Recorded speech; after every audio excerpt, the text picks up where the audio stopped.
America के pentagon के farmer top official ने यह खुलासा किया है। ये तमाम खबरें आपके लिए समेट कर लाया हूं, समेट कर यह भी लाया हूं कि कैसे प्रतिशोध के दौरान ही भारत का शौर्य एक बार फिर से आकाश में है। मेजर गौरव आर्य मेरे साथ इस चर्चा में जुड़ रहे हैं और चर्चा में जुड़ेंगे एक और खास मेहमान, लेकिन पहले खबर देख लीजिए जरा। ऑपरेशन सिंदूर के जाबाजों से मिले रक्षा मंत्री राजनाथ सिंह।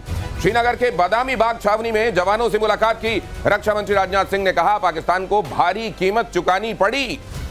रक्षा मंत्री राजनाथ सिंह ने, आपको याद होगा, ऑपरेशन सिंदूर के पहले एक जगह कार्यक्रम में यह कहा था कि देश जो चाहता है वो होगा, और आज जब वो हुआ है जो देश चाह रहा है, वो उसके बाद पहुंचे जम्मू और कश्मीर।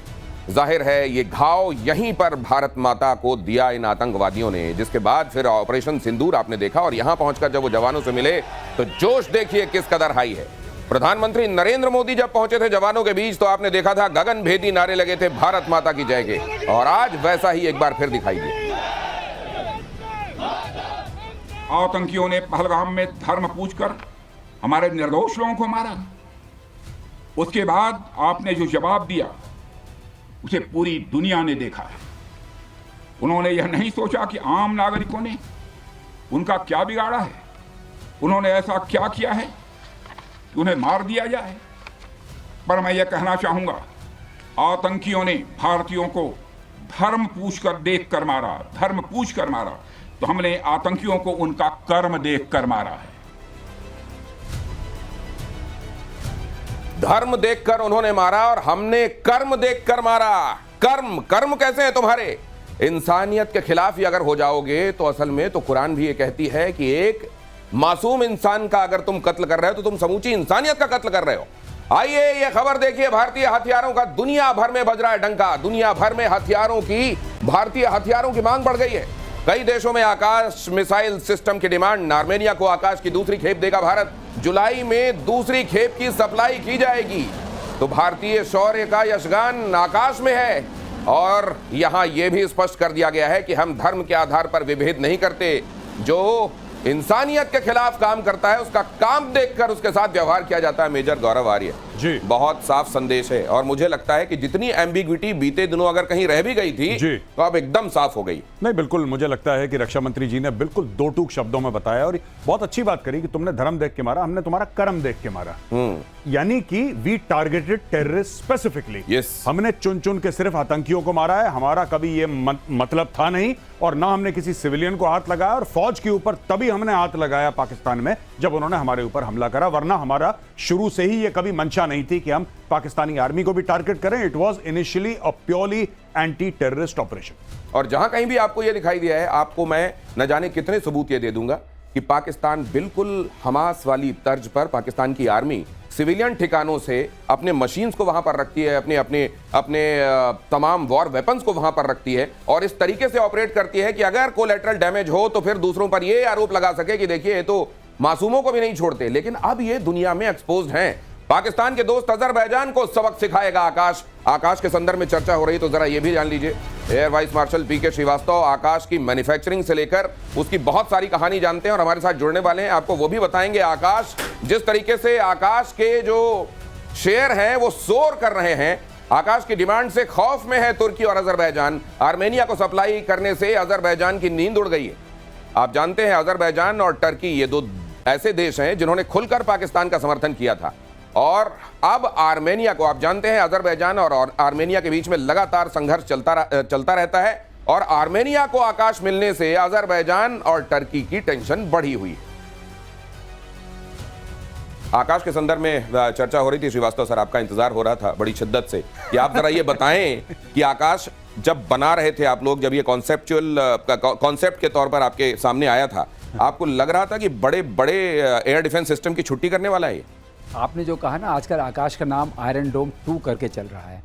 तो जब हम लोग बना रहे थे और इसके हम परीक्षण कर रहे थे और इसको हम टेस्ट कर रहे थे, तो हमारे पास, हम ये कहते हैं, बैटल हार्डेंड वेपन सिस्टम की कोई हमारे साथ वो नहीं थी, क्योंकि किसी बैटल फील्ड में इस्तेमाल नहीं हुआ था।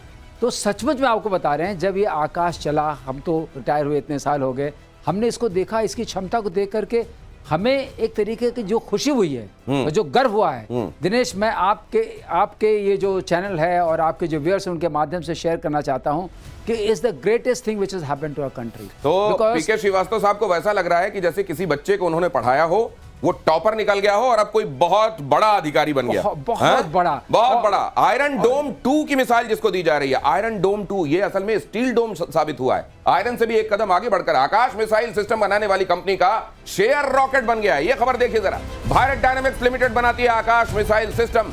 भारत डायनेमिक्स लिमिटेड के शेयर में आज भी बढ़ोतरी देखी गई। भारतीय हथियारों की मांग से डिफेंस शेयरों में तूफानी तेजी। हिंदुस्तान ये जो नई परिभाषा गढ़ रहा है, एक मैं चीज कह दूं, हाँ, क्योंकि इसमें मैं शामिल हूं। हाँ जी, ये जब हमने जब ज्वाइन किया था तो भारत डायनेमिक्स लिमिटेड जो है वो एंटिटी लिस्ट पे था।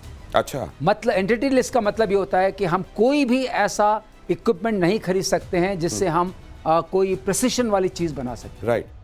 फ्लो फॉर्मिंग एक ऐसा इक्विपमेंट है जिसकी जरूरत पड़ती है रॉकेट मोटर बनाने के लिए, जिसके बिना कोई मिसाइल बन नहीं सकती है। ठीक है। तो वो एक बहुत बड़ा अवरोध था, आप तो प्रतिशोध कहते हैं, वो बहुत बड़ा अवरोध था, लेकिन उसको हमने किसी तरीके से पूरा किया। उसके बाद हम एंटिटी लिस्ट से बाहर आए। तो हमारे मन में, हम लोग जब बोर्ड में बैठे तो हमने कहा कि हम सारे जो हमारे शेयर्स हैं वो गवर्नमेंट के पास हैं, क्यों नहीं थोड़े से पब्लिक में लाएं जिससे पब्लिक का पार्टिसिपेशन हो, उनके अंदर भी जोश आए। और आज देखिए शेयर ऊपर चढ़ रहा है और आपके माध्यम से सब लोग जान रहे हैं कि भारत डायनेमिक्स से शेयर खरीदो। नहीं तो ये दुनिया में जो हथियार निर्माता आज तक रहे थे, और दूसरा जब भारत ये कहता है ना कि भारत का अभ्युदय होगा तो पूरी दुनिया का मंगल होगा।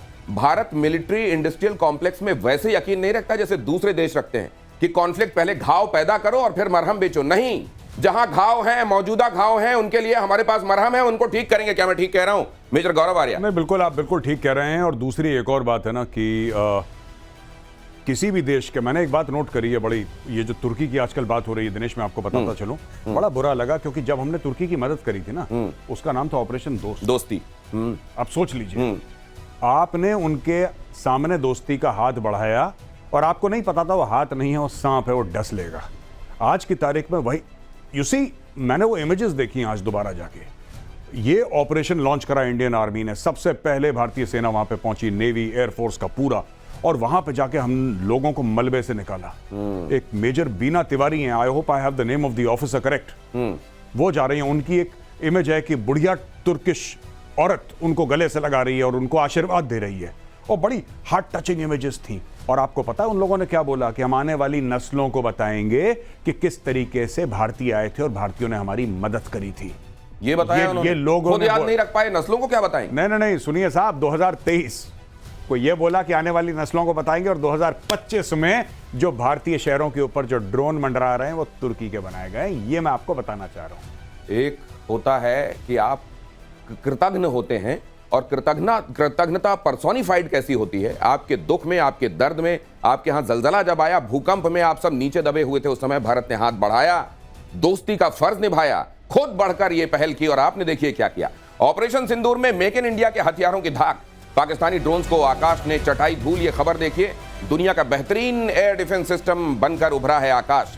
क्या है खासियत इसमें? जब तमाम दूसरों की बात की जाती है, इसकी एक वो यूएसपी क्या है जिसकी वजह से आकाश आकाश है? श्रीवास्तव सर, आकाश है क्योंकि ये टारगेट को समझ सकता है, ट्रैक कर सकता है और निशाने पर एकदम मार सकता है। तो यही तो बाकी भी करते हैं। यही बाकी नहीं कर पाते हैं। हम में एक प्रोबेबिलिटी होती है। आपको बता दें, जितने एयर डिफेंस सिस्टम्स होते हैं, मिसाइल सिस्टम्स होते हैं, उस सब में एक प्रोबेबिलिटी ऑफ डिस्ट्रक्शन होता है। वो प्रोबेबिलिटी आपकी किसी की 86% है, किसी की 88% है, इसकी 96% प्लस है, जो अपने आप में एक अलग बात है। अगर आपने 2 लॉन्च कर दिए तो 99% है सैल्वो मोड में। तो ये है, प्रिसिशन है इसकी खास बात। और दूसरी खास बात है कि और लोगों से कंपेयर करेंगे, इतना प्रिसाइज इक्विपमेंट जो इतना हाईली मोबाइल है और इतना अवेलेबल है, वो आपको सस्ते दामों में भी मिलेगा। तो न सिर्फ प्रिसीजन इतना खतरनाक कि लगभग अमोघ अस्त्र है कि निकला तो हिट करके टारगेट को नष्ट करके आएगा, और यह भी कि दूसरों से बहुत कॉस्ट इफेक्टिव है। तुर्की और अजरबैजान पर हिंदुस्तान के स्ट्राइक, अजरबैजान के दुश्मन नंबर 1 को दिए गए हैं हथियार। भारत के आकाश से अजरबैजान को एक साफ संदेश चला गया है, आर्मेनिया अब पहले से ज्यादा मजबूत है। ये जब यूएसएसआर का विघटन हुआ, असल में पाकिस्तान ने सबसे पहले रिकॉग्नाइज किया इसको, अजरबैजान को, कि हाँ तुमको देश के तौर पर हम मान्यता देते हैं। जैसे अगर मुर्गा बांग नहीं देता तो सवेरा नहीं होता, लेकिन मुर्गे की उस बांग को ऐसा आज तक निभा रहा है, अजरबैजान को भी समझ में नहीं आ रहा है कि वो किसको पाल रहा है। मेजर आर्या। नहीं, बिल्कुल, आपने बिल्कुल ठीक बोला। और ये पाकिस्तान का, देखिए पाकिस्तान क्यों करता है ये सब, मैं आपको बताता हूं। पाकिस्तान का कोई लेना देना नहीं है, ना पाकिस्तान अजरबैजान को सपोर्ट कर सकता है, ना पाकिस्तान अजरबैजान को कुछ दे सकता है। हाँ, ये कह सकता है कि हाँ ठीक है, हमने आपको सबसे पहले डिप्लोमेटिक मान्यता दी, आप एक काम करिए, JF-17 हमसे खरीद लीजिए। तो पाकिस्तान पुश भी कर रहा है, लेकिन पाकिस्तान कुछ देने की हालात में नहीं है उसको। Pakistan cannot give anything. Pakistan सिर्फ दूर से so called diplomatic support, so called के OIC में जाएंगे, ऑर्गेनाइजेशन ऑफ इस्लामिक कोऑपरेशन, वहां पे जाके पाकिस्तान बोल देगा हम आपके साथ खड़े हैं, एक अपना जो वोट बनता है वोट दे देगा। उससे ज्यादा पाकिस्तान से आप उम्मीद ना रखिए। हम बहुत जा रहे थे बाकू, लेकिन अगर आपका चरित्र होगा जैसे कि एक डाकू तो फिर आप सावधान रहिए। अब आकाश में भी निगाह रखिए। और तुर्की के खिलाफ भारत की एक और स्ट्राइक। तुर्की की कंपनी सेलेबी एविएशन से करार रद्द। सेलेबी एविएशन के साथ भारत का करार रद्द। भारत में 9 एयरपोर्ट्स की ग्राउंड हैंडलिंग देखती रही है कंपनी। तो सेव बंद, मार्बल बंद, मकलावा बंद, साथ में वहां शूटिंग बंद। और अब यह भी देख लीजिए कि यहां जो एयरपोर्ट संभालने का काम जो मिला हुआ था साझेदारी में, वो भी बंद, क्योंकि यहां ये जनभावना इसको लेकर लगातार उबाल मार रही है कि अब वो लोग बिल्कुल बर्दाश्त नहीं है जिन्होंने हिंदुस्तान के साथ वफादारी नहीं निभाई। नहीं, बिल्कुल। और भारत ने, मुझे ऐसा लगता है कि बहुत ज्यादा कॉम्प्रोमाइज करा है, क्योंकि तुर्की जो पाकिस्तान प्रेम है उसका नया नहीं है, आज से नहीं, शुरू से ही पाकिस्तान प्रेम है। और जिस तरीके से तुर्की अपने कमेंट्स पास करता है कश्मीर को लेकर, जिस तरीके से वो वोटिंग करता है, ये किसी से ढकी छुपी बात नहीं है। फिर भी भारत ने कॉम्प्रोमाइज करा। भारत ने बोला कोई बात नहीं, आप हमारे खिलाफ भी अगर बोलते हैं आपका अधिकार है बोलना, लेकिन जब आप ऐसे यंत्र देंगे, ऐसे तंत्र देंगे पाकिस्तान को जिससे भारतवासियों की जान जाएगी या जा सकती है, उनके जान और माल को खतरा हो सकता है, फिर भारत को एक्शन लेना था। लेकिन सबसे बढ़िया बात दिनेश मैं आपको बताऊं, सरकार के पहले लोगों ने एक्शन ले लिया। आपने बात नोट करी है? जी, सरकार ने बाद में ये रद्द करा। सरकार को क्योंकि टाइम लगता है, 2-4 दिन सोचे, लोगों ने बोला कैंसिल, सब कुछ कैंसिल। और वहां पे टूरिज्म को पड़ रही है मार। और सोशल मीडिया पे तुर्की वाले ये पूछ रहे हैं कि भाई साहब हमसे गलती क्या हो गई। गलती वही हो गई जब ऑपरेशन दोस्ती था ना, दोस्ती निभा लेते तो बहुत फायदा। पहले करता था हिंदुस्तान ऐसा। वो साधु के बारे में आपने सुना होगा जिसने बिच्छू को 6-7 बार हाथ में लिया। वो हर बार डंक मारता था और वो छोड़ देते थे, फिर उसको हाथ में लेकर पानी से बचाने की कोशिश करते थे। किसी ने पूछा ये क्यों, तो कहा मैं साधु हूं, मैं अपना स्वभाव नहीं छोड़ सकता। ये बिच्छू है, अपना स्वभाव नहीं छोड़ रहा है। लेकिन अब ये परिभाषाएं बदल गई हैं। अब वो जो पृथ्वीराज चौहान, अब जो मोहम्मद गौरी को माफ करने वाली बातें आप देखते हैं ना, अब 3 दिन बीत गए हैं, विनय न मानत जलद जड़। अब तो दोस्ती भी नहीं भूलेंगे और बदला भी नहीं भूलेंगे। पाकिस्तान पर विदेश मंत्री एस जयशंकर की 2 टूक। पाकिस्तान के साथ संबंध सिर्फ द्विपक्षीय, पाकिस्तान से सिर्फ आतंकवाद पर बात, पाकिस्तान से सिंधु जल संधि स्थगित रहेगी, अबेंस में रहेगी, सीमा पार से आतंक रोके पाकिस्तान। ये भी एक उनके लिए ऐसा हो गया है, हर दिन का हो गया ये रोना। समझिए, एक तो होता है किसी दिन आपने आके किसी साल भर में 1 आध दिन आके आपने 2-3 चपत मार दी और चले गए। एक हर दिन पता नहीं है कि आज सूखा रहेगा, आज पानी आएगा कि बाढ़ आ जाएगी, ये नहीं मालूम है। और ऐसी स्थिति में जीना पाकिस्तान के लिए बहुत बहुत दुश्वार है। ये कितना मुश्किल है, ये मेजर गौरव आर्य आपको बताएंगे। नहीं, एक और चीज, अब पाकिस्तान में जो असली डिलेमा है पाकिस्तान में, जिसमें वो पड़ गए हैं कि भैया एक दिन ठीक है, सोमवार के दिन पियोगे, बुधवार के दिन दोगे, फिर उसके बाद सैटरडे को पियोगे। ये हो गया है आप दोनों काम नहीं कर सकते पाकिस्तान में साहब। जिस दिन मोदी जी ने रोक दिया उस दिन रोक दिया, जिस दिन छोड़ दिया उस दिन धो लिया, फिर मोदी जी ने रोक दिया फिर छोड़ दिया। तो ये चल रहा है पाकिस्तान में, अब रोक रहे हैं छोड़ रहे हैं पानी। तो जब तक उनको गर्मी लगती है पंखा गायब हो जाता है, और जब तक ठंड लगने वाली होती है कंबल छीन लिया जाता है। और ये जारी रहेगा। भारत पाकिस्तान में सीज फायर वाले बयान से पलटे ट्रंप। एक और देखिए, ट्रंप पता नहीं, मुझे लग रहा है कि ट्रंप को भी इस समय उन्होंने भी एक रिकॉर्ड कायम करने का सोच लिया है।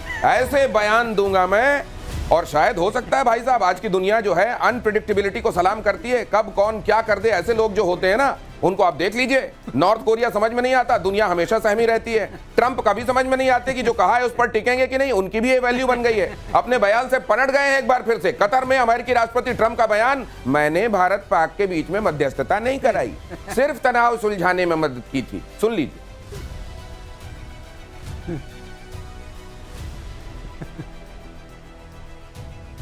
खैर अंग्रेजी में है, मैंने आपको बता दिया सार इसका। सार क्या है वो बता दिया, और जहां पर बोला वहीं की तस्वीरें आप देख रहे हैं। ये मुझे लगता है कि ये ट्रंप जो है ये इनको याद किया जाएगा। ये लेगेसी कहते हैं ना कि आप उस मोड में आ जाएं कि फिर आप लेगेसी की चिंता करके, मुझको लगता है ये वो लेगेसी छोड़ने वाले हैं कि जिसको दुनिया कभी समझ ना पाई, वो थे ट्रंप। भाई साहब, एक होता है यू टर्न, एक होता है शार्प वी टर्न, इस भाई का ओ टर्न है। इसका कुछ नहीं पता, ये दोपहर को 12 बजे क्या बोलता है, 3 बजे क्या बोलता है। अभी तो डंके की चोट पे पूरी दुनिया को बता रहा था कि मैंने दोनों को बोला, देखो तुम्हें ट्रेड का फायदा होगा, याद है आपको उसके बयान? बिल्कुल। देखो तुम्हें ट्रेड का फायदा होगा, न्यूक्लियर वॉर रोक दिया। और मैंने ट्रेड की बात की, दोनों मान गए। अच्छा, फिर ये दोनों मिलेंगे एक तीसरी जगह न्यूट्रल ग्राउंड में मिलेंगे। अब फिर प्रधानमंत्री मोदी जी आए, उन्होंने बोला, मोदी जी ने बोला कि ये सब कुछ नहीं होने वाला। अब ट्रम्प कंफ्यूज कि भैया मैंने तो इतनी बड़ी बड़ी बातें छोड़ दी थी यहाँ पे, अब ये मुझे सीरियसली नहीं ले रहे। अब ट्रम्प गया वहां पे जहां पे अपने मरीन्स और सोल्जर्स के साथ बैठा है और बोला हमने तो ऐसा कुछ करा। देखो साफ मुकर जाओ, ये भी पाकिस्तान से इसने सीखा है। जैसे पाकिस्तान को खूब मारा, पाकिस्तान को खूब मारा, मार मार के दौड़ाया, घसीटा, मारा, पाकिस्तान कहता हम जीत गए। अच्छा, ये चीज आप कभी समझ नहीं सकते, क्योंकि नॉर्मल आदमी ये सब चीज नहीं समझता। आपने पाकिस्तान को मारा, आपने उसके 11 एयरफील्ड या जितने भी थे ध्वस्त कर दिए, आपने उसको बहुत नुकसान पहुंचाया, जैश ए मोहम्मद, लश्कर तैयबा मार मार के तबला बजाया, और उसके बाद पाकिस्तान कपड़े झाड़ते हुए आया, कह रहा भाई साहब जीत गए, निकालो शाहिद अफरीदी को अलमारी में। अलमारी में है वो, निकालो उसको अंदर,